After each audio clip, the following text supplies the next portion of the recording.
ಕರ್ನಾಟಕದಲ್ಲಿ ಗುಲ್ಬರ್ಗದಲ್ಲಿ ಒಂದು MSK mill ಅಂತಿದೆ.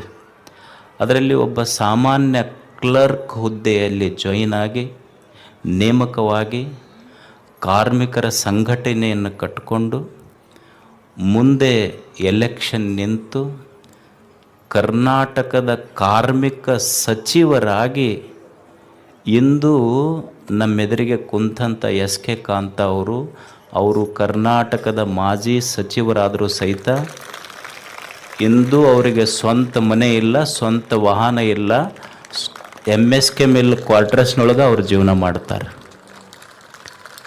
ಮತ್ತು ಸರ್ಕಾರ ಒಬ್ಬ ಸಚಿವರಿಗೆ ಕೊಡ್ತಕ್ಕಂಥ ಸೈಟ್ ಕೊಡ್ತು ಬೆಂಗಳೂರಲ್ಲಿ.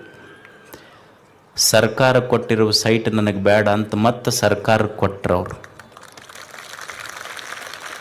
ನಾವು ಮಂದಿ ಸೈಟ್ನಾಗ ಹೋಗಿ